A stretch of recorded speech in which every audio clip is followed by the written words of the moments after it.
이 시간 주님 앞에 나온 우리 모두에게 성령의 충만한 기름 부으심이 임하시기를 주의 이름으로 축원드립니다. 여러분 정치를 좋아하십니까?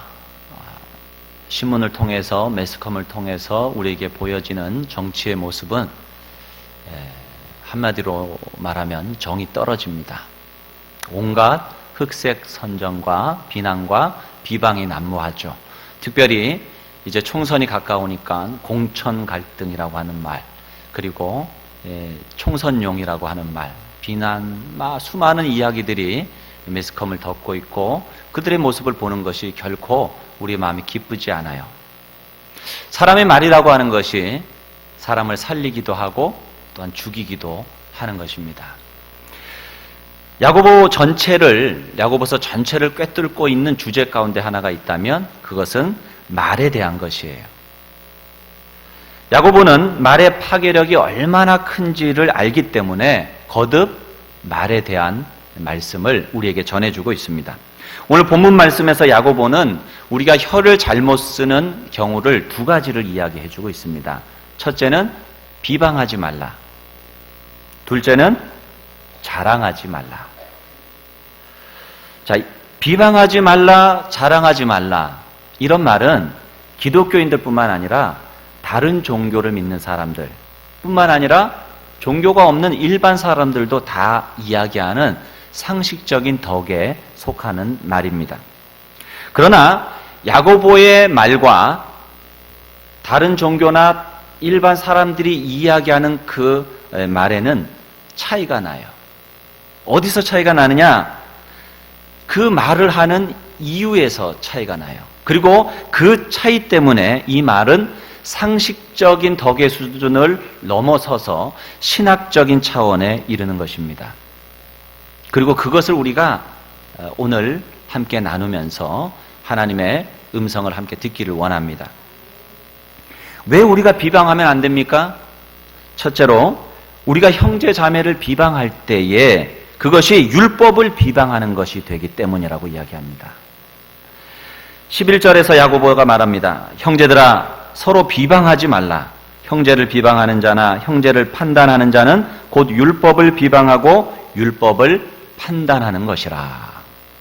형제 자매를 비방하는 것이 도대체 왜 하나님의 율법을 비방하는 것이 될까요? 이것을 이해하기 위해서는 여러분이 두 가지를 이해하실 필요가 있어요. 첫째는 야고보의 이 명령이 누구에게 준 명령이냐 하는 것을 여러분 아셔야 돼요. 야고보가 지금 이 말을 누구에게 하고 있는 겁니까? 이 명령이 일반인들이 아니라 하나님을 믿는, 그리스도를 믿는 크리스찬들에게 주는 말씀이라는 거예요.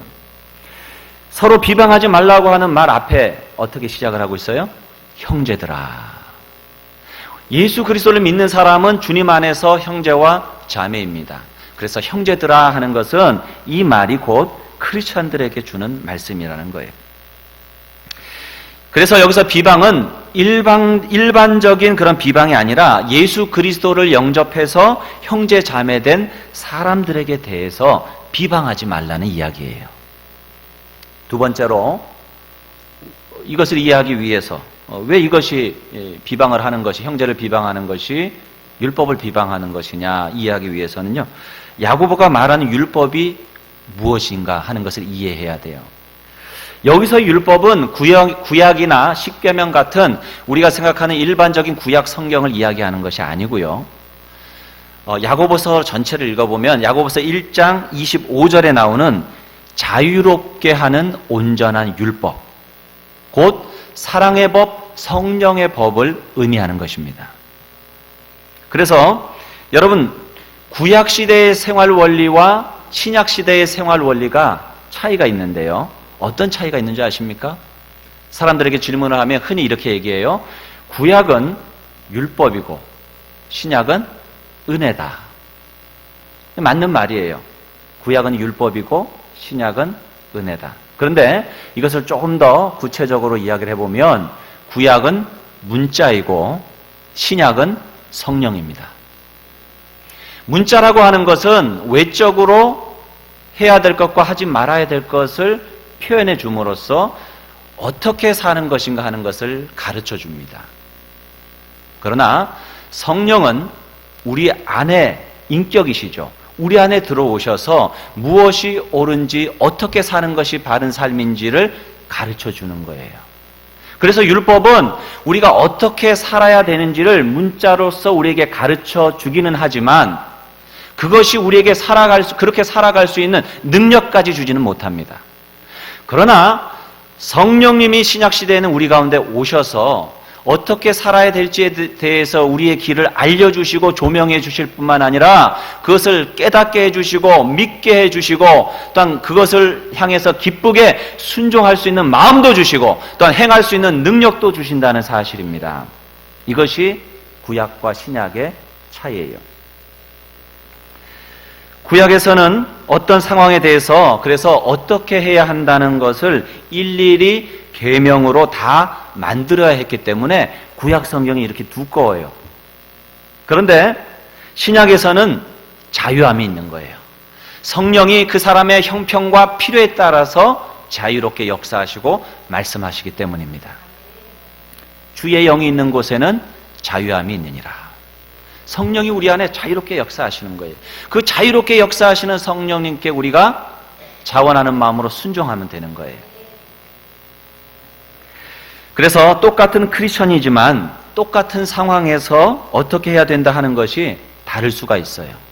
이 사람에게는 이렇게 말씀하시고 똑같은 상황에 처해 있는데 저 사람에게는 저렇게 말씀하실 수도 있어요. 왜냐하면 그 사람의 필요가 다르고 상황이 다르고 또한 그 사람의 신앙 수준이 다르기 때문이에요. 그래서 나의 기준을 가지고 나의 판단을 가지고 다른 사람을 판단하면 안 되는 거예요. 그것이 성령의 말씀을 회방하는 것이 될 수도 있는, 그것을 막는 것이 될 수도 있기 때문입니다. 그렇기 때문에 성령님의 인도를 받는 사람들은 본질적이 아닌 지엽적인 것에 대해서는 서로 자신의 잣대를 가지고 사람들을 판단하지 말고 용납해야 하는 것입니다. 용납하지 않을 때 우리는 하나님의 율법을 비방하는 것이 된다는 말씀인 거예요. 자, 이와 같은 맥락의 이야기를 바울은 로마서 14장 3절에서 제사 음식 문제와 연관해서 말씀하고 있어요. 제사 음식, 우상 숭배를 위해서 드려진 음식이잖아요. 그것을 먹을 것이냐 말 것이냐 하는 논쟁이 있었던 거예요. 어떤 사람들은 이야기합니다. 거룩한 하나님을 믿는 사람이 더러운 우상에게 드려진 음식을 어떻게 먹느냐? 먹으면 안 된다. 이렇게 말하는 사람이 있고요.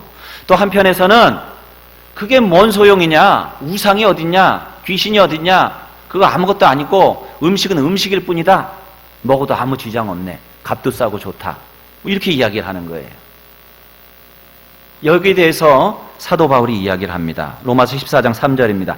먹는 자는 먹지 않는 자를 업신여기지 말고 먹지 않는 자는 먹는 자를 비판하지 말라. 이는 하나님이 그를 받으셨습니다. 그랬어요. 서로 비판하지 말라는 거예요. 이 사람이 맞고 또 저 사람도 맞을 수 있기 때문이에요. 그 믿음의 분량에 따라서 그것을 먹어도 아무렇지 않다라고 하는 믿음이 있는 사람한테는 먹어도 아무 거리낌이 없는 거예요. 근데 어떤 사람들에게는 그게 거리껴져요. 그럼 먹지 않아야 되는 거예요. 먹으면 그게 죄가 되는 거예요. 그러니까 판단하지 말고 두 사람을 다 하나님이 받으셨으니까 둘 다 하나님의 형제 자매니까 서로를 용납하고 인정해 주라는 이야기예요. 성령님께서는 우리의 형편과 믿음의 수준에 따라서 말씀하시는 것이 다를 수 있기 때문에 자기의 잣대를 가지고 판단하지 말고 본질적인 것까지 용납해서는 안 되겠지만은 본질적인 것은 우리가 타협하지 않아야 되겠지만은 지엽적인 것들, 그런 것들은 우리가 다 용납할 수 있기를 바랍니다. 특별히 구원받은 형제 자매들끼리는 비판할 때 극도로 조심해야 돼요. 왜냐하면 잘못하다가는 내가 그 개인이 아니라 하늘에 계신 하나님의 명령을 비방하고 하나님을 비방하는 것이 될 수 있기 때문입니다. 두 번째로 우리가 비방을 해서는 안 되는 이유가 형제 자매를 비방할 때 우리는 율법의 준행자가 아니라 율법의 심판자가 되기 때문입니다. 11절 하반절입니다. 내가 만일 율법을 판단하면 율법의 준행자가 아니요 재판관이로다. 율법에 대한 우리의 역할이 뭡니까? 심판하는 겁니까? 아니에요. 그 말씀을 준행하는 거예요. 그것이 우리가 해야 될 일인 거예요. 심판은 누가 하십니까? 하나님이 하시는 거예요. 딴 사람이 율법을 잘 지키고 있는가 체크하는 것이 우리의 일이 아니에요. 여러분이 직장에 취직을 했다고 생각해 보세요. 같은 날 어떤 사람이 같이 직장에 들어왔어요. 나이도 비슷해요. 직장 생활을 한 두세 달 하는데 어느 날 이 사람이 나에게 오더니 하는 이렇게 이야기를 하는 거예요. 내가 당신 일하는 거 봤더니 당신 그렇게 일하면은 출세하기 어려워요. 예? 일을 이렇게 하세요. 저렇게 하세요. 얘기를 하는 거예요. 처음에 들을 때는 야, 이 사람이 나를 그래도 생각해서 나 출세하라고 얘기해 주나 보다 하고 그 이야기를 잘 들어줬어요. 그런데 허구한 날 맨날 와가지고는 아니 당신은 왜 이렇게 늦게 오면 왜 늦었냐고, 그러면 출세하겠냐고, 조금 일찍 갔더니 왜 일찍 가냐고, 그래서 출세하겠냐고, 뭐 이러면서 사사건건 이야기를 한다고 생각을 해보세요. 여러분 마음이 어떻겠어요? 즐겁게 그 이야기를 들어줄 수 있겠습니까? 아니죠. 아니 자기가 뭔데 나한테 이렇게 저렇게 이야기를 해? 자기가 나의 상관도 아니고 상사도 아니고 왜 그렇게 얘기해? 그런 마음 들지 않겠어요? 자기나 잘하지. 이런 마음이 드는 거예요. 마찬가지입니다. 우리가 하나님 앞에서 다 말씀의 준행자이지 심판자로 부름받은 것이 아니에요. 우리가 성도들끼리 비판할 때에 우리가 그런 짓을 하고 있는 거예요. 내가 하나님 앞에서 칭찬을 받을지 꾸중을 들을지는 하나님과 나와의 문제인데 내가 말씀의 준행자가 되지 않고 심판자가 될 때는 그게 문제라는 거예요. 재미난 것은 우리가 말씀의 준행자가 되기를 멈추는 순간에 우리는 심판자가 되기 시작한다는 거예요. 내가 다른 사람을 심판하기 시작하면서 점점 우리는 하나님의 말씀을 준행하는 것으로부터 멀어져 가는 거예요. 왜 그런지 아세요? 내가 하나님의 말씀을 준행하려고 할 때에는요, 다른 사람이 보이지 않아요. 왜? 내가 연약해서 나도 하나님 말씀 따라 살기가 힘든데 어떻게 다른 사람의 눈이 들어와요? 나 살기도 바쁜데, 쉽게 말해서. 내가 하나님 말씀 따라 살기도 바쁜데 다른 사람이 왜 어떻게 눈에 들어와요? 그런데 다른 사람의 눈에 들어오기 시작한 건 뭐예요? 결국 내가 하나님의 말씀대로 제대로 살고 있지 않다는 반증인 거예요. 그걸 우리가 알아야 됩니다. 어떤 분들은 설교 시간에요, 무슨 얘기를 하면 야, 저 얘기는 우리 남편이 들어야 되는데, 저 오늘 안 왔네, 우리 남편이 들어야 되는데. 어떤 분들은 이야기하면 야, 저 목사님 말씀은 오늘 우리 아내가 들어야 되는데, 잘 듣고 있나? 뭐 이런 마음을 가져요. 또 어떤 분들은 이렇게 얘기합니다. 야, 이 말씀은 최집사가 들어야 되는데 오늘 왔나 안 왔나? 두리번 그러고 있어요. 그것이 바로 우리가 준행자가 되기를 멈추고 심판자가 되었을 때의 모습이에요.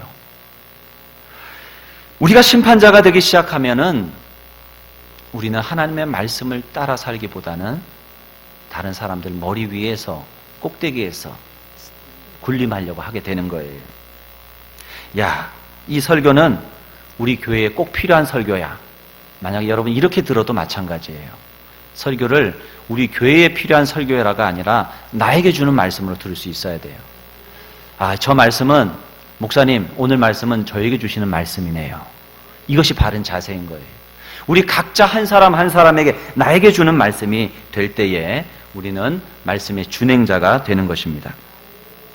정말 말씀을 듣고 순종하고 변해 가시는 분들은요, 바빠요. 말씀 따라 살기도. 언제 다른 사람들 판단하고 있어요. 정말 내가 하나님 뜻대로 한번 살아보려고 한번 해보면은요, 뭘 느끼느냐? 내가 무력하다는 것을 느껴요. 내가 정말 하나님의 말씀대로 살아가기에 부족한 사람이구나. 정말 나는 연약하구나. 그걸 느끼기 때문에 남들이 주님의 뜻대로 살지 못하고 어떻다 저렇다 흉을 볼 만한 마음의 여유가 없어요. 우리가 남을 비방하는 것은 말씀의 준행자가 되는 것이 아니라 심판자가 되는 것이기 때문에 야곱은 비방하지 말라라고 이야기를 하고 있는 것입니다. 세 번째로 우리가 비방해서는 안 되는 이유는 우리가 남을 비방할 때에 우리가 하나님이 되려고 하는 것이기 때문입니다. 우리의 역할은 준행자이지 판단하는 것은 하나님의 역할이라는 것을 알아야 돼요. 그래서 우리가 준행자에서 벗어나서 심판자의 자리에 서게 될 때에 우리는 결국은 뭐예요? 하나님이 되려고 하는 것과 같다는 거예요. 하나님이 제일 싫어하시는 것이 뭡니까? 우상숭배잖아요.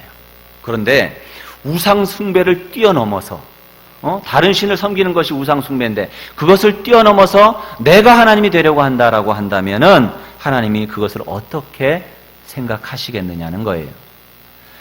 우리가 준행자가 되기를 멈추고 심판자가 될 때에 우리 자신이 하나님이 되고자 하는 것이고 하나님 노릇을 하고 있는 것임을 알아야 합니다.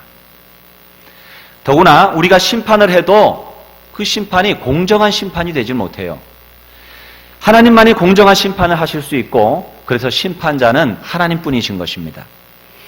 우리는 하나님 노릇을 하려고 하지만 우리의 심판이라고 하는 것은 다 엉터리예요.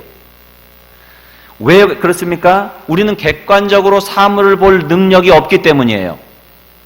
우리가 객관적으로 보는 것 같죠? 천만의 말씀이에요.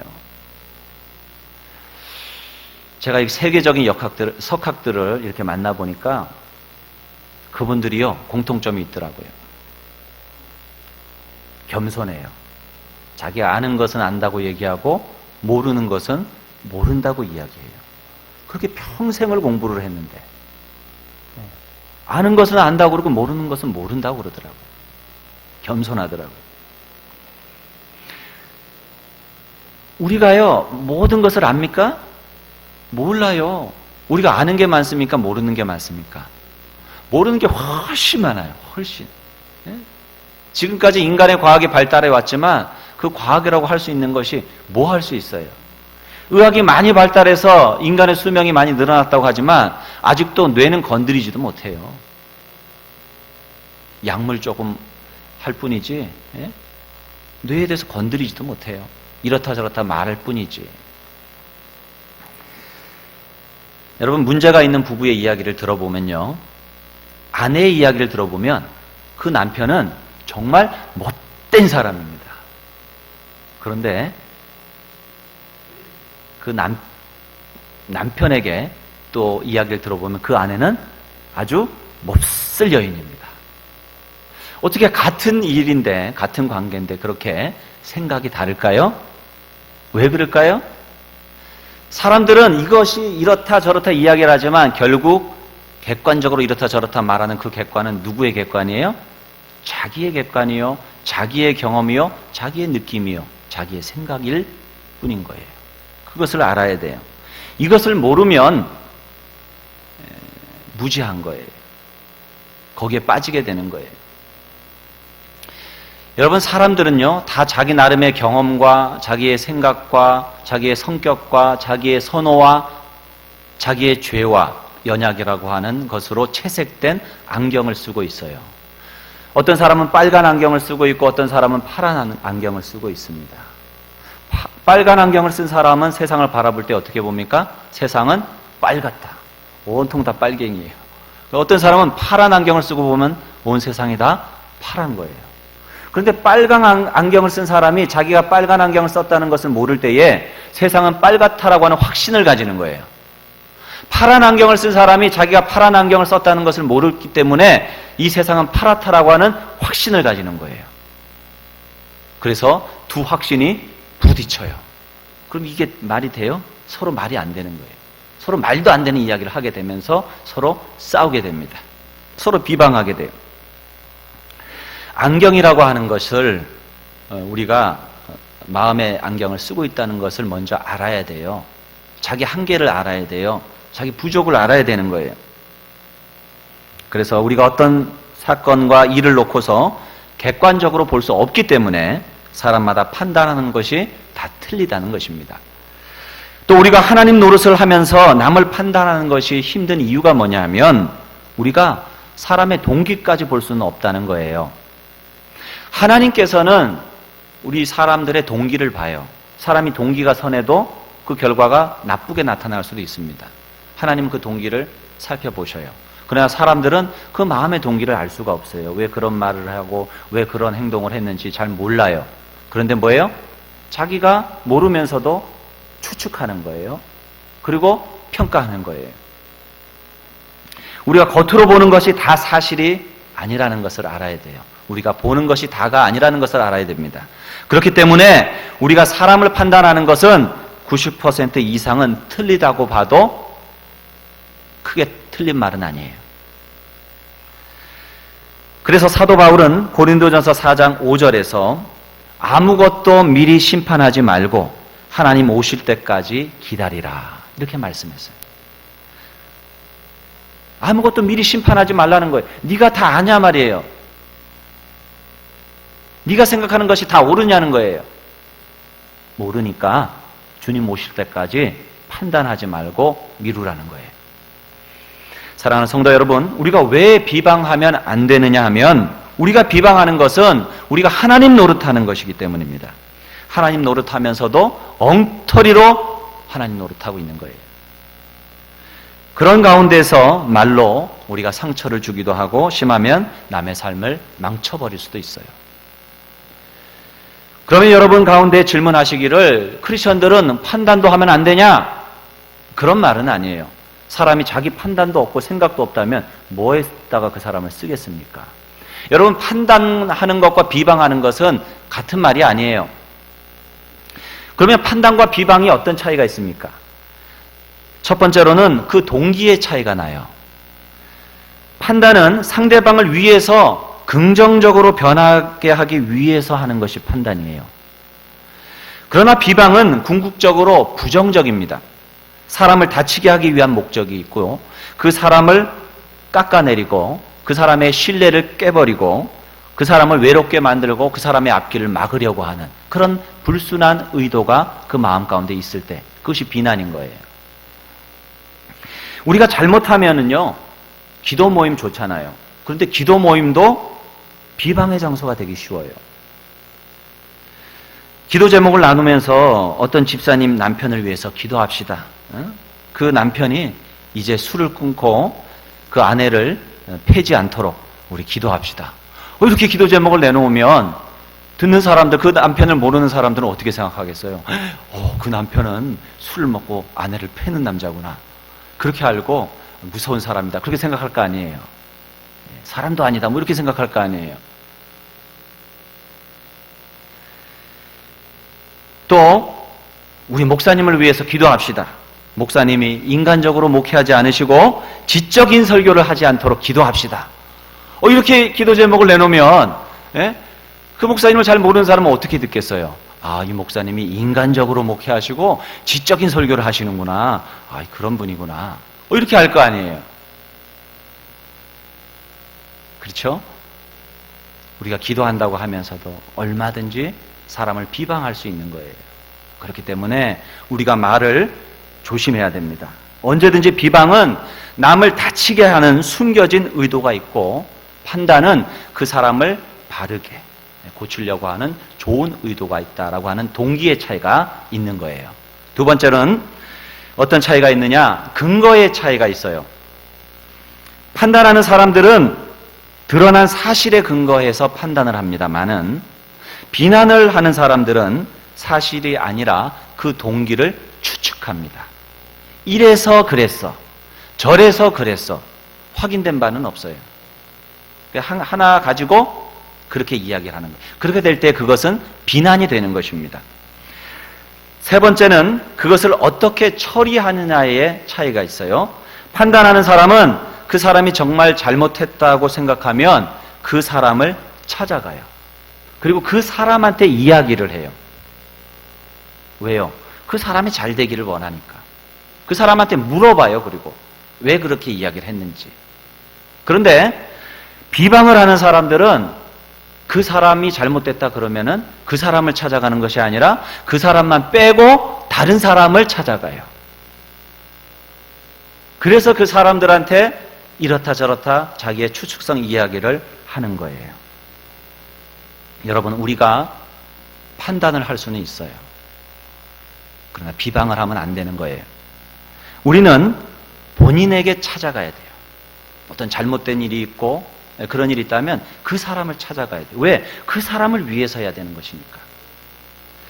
갈라디아서 6장 1절에서 이렇게 성경은 말씀합니다. 형제들아, 사람이 만일 무슨 범죄한 일이 드러나거든 신령한 너희는 온유한 심령으로 그러한 자를 바로잡고 너 자신을 살펴보아 너도 시험을 받을까 두려워하라. 자, 여기 보면 형제들아, 사람이 만일 무슨 범죄한 일이 드러나거든 그랬어요. 분명히 죄에 빠진 일이 드러난 경우에 말하라는 거예요. 내가 추측하지 말고 내가 판단해서 말하지 말라는 거예요. 죄가 분명히 드러났을 때 이야기하라는 거예요. 우리가 생각의 차이, 스타일의 차이를 가지고 문제를 삼으면 안 돼요. 무슨 범죄한 일이 드러나거든. 그래서 동기를 추측해서도 안 돼요. 범죄한 일이 행동으로 나타나고 보일 때 얘기를 해야 합니다. 그 다음에 신령한 너희는 그랬어요. 남의 잘못을 잡아주려고 할 때에는 우리는 정말 신령한가 돌아봐야 돼요. 다른 말로 하면 성령 충만해야 된다는 거예요. 정말 성령님이 내 마음을 주장하고 계신가? 그럴 때 우리는 다른 사람들에게 말할 수 있는 거예요. 그 다음에 온유한 심령으로 그러한 자를 바로잡고 그랬습니다. 정죄하는 말이 아니라 다치게 하려는 말이 아니라 사랑의 마음으로 온유한 마음으로 그 사람을 바로잡으라는 거예요. 내가 그 사람에게 이야기를 할 때 내 마음에 분노가 있고 그 사람을 향한 시기와 질투의 마음이 있을 때에는 그런 얘기 하면 안 돼요. 그 사람을 긍휼히 여기고 그 사람을 불쌍히 여기고 그 사람을 사랑하는 마음이 내 안에 차고 있을 때 그때 우리는 이야기를 할 수 있어야 하는 거예요. 그 다음에 너 자신을 살펴보아 너도 시험을 받을까 두려워하라. 내가 사랑으로 남을 잡아줄 때에는요 우월감을 가지고 하면 안 된다는 거예요. 그 사람에 대한 염려 때문에 그 사람을 위해서 이야기하라는 거예요. 여러분, 우리도 얼마든지 내가 볼 때 판단하는 그 사람이 행하는 잘못을 범할 수 있습니까? 없습니까? 있어요. 그렇기 때문에 조심해야 되는 거예요. 나는 어떤가? 나를 돌아보면서 나도 그 시험에 빠질까 두려워하는 마음을 가지고 그 사람을 위해서 이야기를 해주라는 거예요. 이것이 그렇게 이야기할 때 사랑의 권면이 되고 온유한 권면이 될 수 있는 것입니다. 사랑하는 성도 여러분, 우리가 판단하지 말자는 것이 아니라 판단은 언제든지 사랑의 동기로 해야 비난이 되지 않습니다. 비판이 되지 않습니다. 우리가 비방하지 않기 위해서 먼저 형제 자매를 비방한다는 것이 얼마나 큰 죄악인가 하는 것을 깨달아야 돼요. 우리가 쉽게 다른 사람을 비방할 수 있는데 그것이 하나님 앞에 큰 죄악이라는 것을 알아야 됩니다. 왜요? 비방은 우리가 하나님 노릇하는 것이기 때문이에요. 우상 숭배하는 것도 하나님께서 기뻐하시지 않는데 우리가 하나님 노릇하고 있다면 우리가 하나님 앞에 얼마나 큰 죄를 범하고 있는 것입니까? 비방의 심각성을 우리가 깨달아야 되는 거예요. 두 번째는 우리가 비방하지 않기 위해서는 회개해야 돼요. 회개는 내가 남을 비방한 것을 회개하는 것에 그칠 것이 아니라 나의 교만을 회개해야 됩니다. 왜냐하면 비방이라고 하는 것 더 깊이에는 교만의 뿌리가 있는 거예요. 교만으로부터 비방이 나오는 거예요. 내가 교만하기 때문에 다른 사람을 비방하는 거예요. 누가 누구를 비방합니까? 남을 비방하는 사람은 나는 그래도 뭔가 그 사람보다 낫다라고 하는 우월감이 있는 거예요. 나는 괜찮다라고 하는 자만이 있는 거예요. 그렇기 때문에 다른 사람들을 비방하는 거예요. 정말 하나님 앞에서 자신의 부패한 모습을 보고 통회하는 사람이 어떻게 남을 비방합니까? 자기도 시커먼 죄인인데 누가 누구를 비방합니까? 우리의 교만을 회개해야 됩니다. 우리가 형제를 비방하지 않는 것이 어려운 것이 뭐냐 하면 이 교만의 문제를 해결하지 못하기 때문에 비방은 계속 나오는 거예요. 뿌리가 있기 때문에 계속 비방하는 사람 비방해요. 그 교만의 뿌리를 잘라야 되는 거예요. 근데 그것이 내 뜻대로 잘 되지를 않아요. 하나님 앞에 나아가야 되는 거예요. 그 문제를 놓고 하나님 앞에 울부짖어 기도할 때에 하나님 나의 참 모습을 보여주시고 나의 교만을 꺾어주십시오. 하나님 나의 교만의 죄를 용서해 달라고 기도하는 저와 여러분이 될 수 있기를 바랍니다. 세 번째로 우리가 비방하지 않기 위해서는 사랑의 열매를 맺을 수 있도록 하나님 앞에 기도해야 돼요. 사랑의 마음으로 내 마음이 충만해질 수 있도록 기도해야 됩니다. 비방하지 말자고 결심해도 안 되는 것이 뭐예요? 우리 안에 사랑이 없기 때문에 그래요. 우리에게 사랑이 있으면요, 그 사람을 쉽게 비방하지 못해요. 내가 사랑하는 사람인데 그 사람을 쉽게 비방합니까?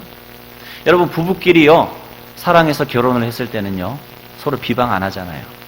근데 언제 비방하게 돼요? 이제 눈에 콩깍지 떨어지고 사랑이 식어질 때. 네. 그때는 잘못이 보이기 시작하는 거예요. 그래서 한눈에 반했던 그 배우자를 두 눈 부릅뜨고 바라보면서 이것이 잘못되고 저것이 안 된다고 이야기를 하게 되는 거예요.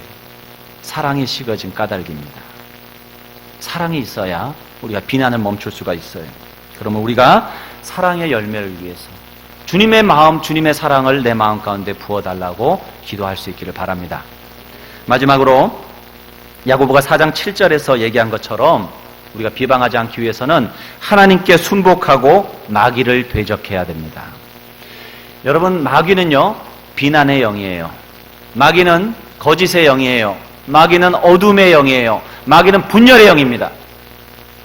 우리가 비난할 때 마귀의 역사가 있다는 것을 알아야 돼요. 그것을 통해서 마귀는 사람들의 마음을 갈라놓고 사람들을 분열시키는 거예요. 이것이 단순히 말의 문제를 넘어서서 영의 문제라는 것을 알아야 됩니다. 내 마음 가운데 비난하고자 하는 마음이 올라올 때 비난의 영이 역사한다는 것을 우리는 알아야 돼요. 그래서 야고보 사도는 이야기하는 거예요. 하나님께 순복하고 마귀를 대적하라. 그렇게 하면 어떻게 한다고요? 그리하면 너희를 피하리라. 너희를 피하리라. 우리가 우리의 마음 가운데 비난의 마음이 올라올 때에 주 예수의 이름으로 악한 마귀를 대적하고 비난의 영을 대적할 때에 그 마귀가 떠나가는 역사가 나타나는 거예요. 만약에 여러분의 마음속에 그런 마음이 있다면은 여러분 마귀를 대적하고 기도하시기 바랍니다. 그럴 때 그런 마음이 떠나갑니다.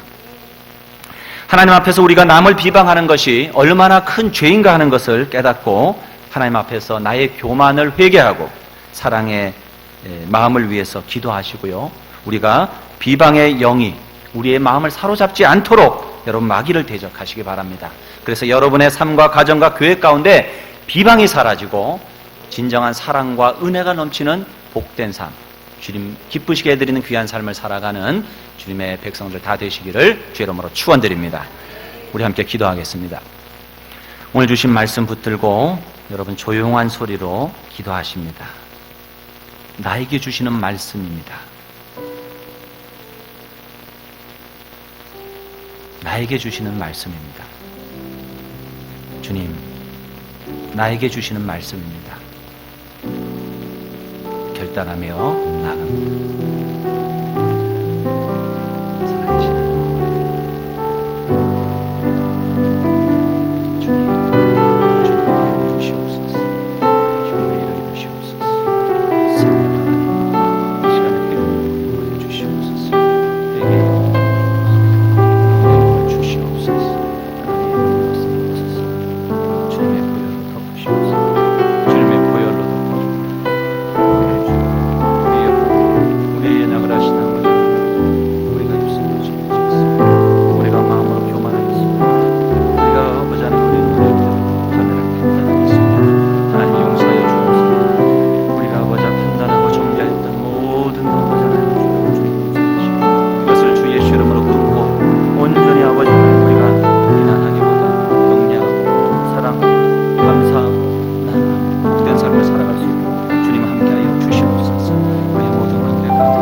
다 일어나셔서 주님 앞에 헌신의 찬양 올려드립니다.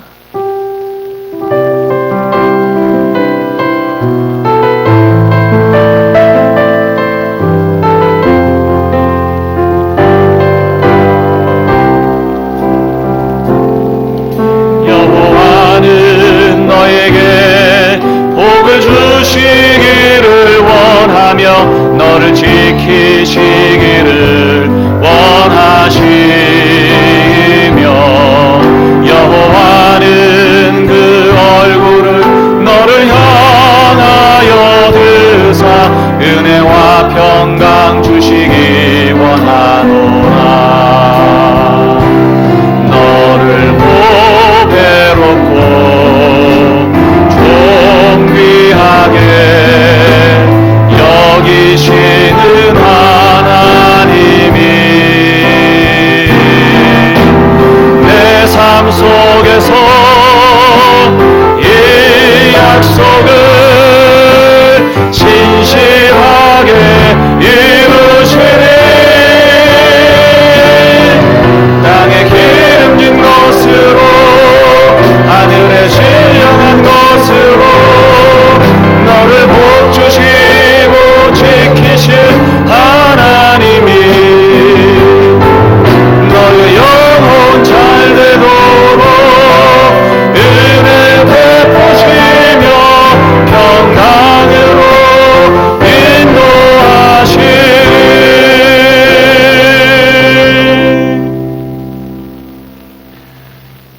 이제 평안한 마음으로 여러분의 삶의 현장으로 돌아가십시오.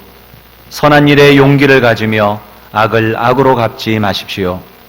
항상 연약한 자를 도우며 병든 자를 찾아보며 곤란당하는 이웃을 위로하십시오. 모든 사람을 존경하며 주님께 봉사하고 주님을 사랑하십시오. 모든 일을 믿음과 사랑으로 행하며 어떤 일에도 소망을 포기하지 마십시오. 거룩하신 성령께 순종하여 기쁨과 감사의 생활을 해 나아가십시오. 우리 하나님 아버지는 여러분을 항상 도와주실 것입니다. 이제는 우리 위에 십자가 지신 예수 그리스도의 그 크신 은혜와 하나님 아버지의 무한하신 사랑과 성령님의 감화감동 충만하신 은총이 우리가 심판자로 서지 않고 말씀의 준행자로 살기로 다짐하며 주님 앞에 서 있는 우리 모든 성도들 심령마다 저들의 가정과 직장과 사업과 또한 학업과 우리 공동체 위에 이 나라와 민족 위에 이제로부터 영원토록 함께 하시기를 간절히 축원하옵나이다. 아멘.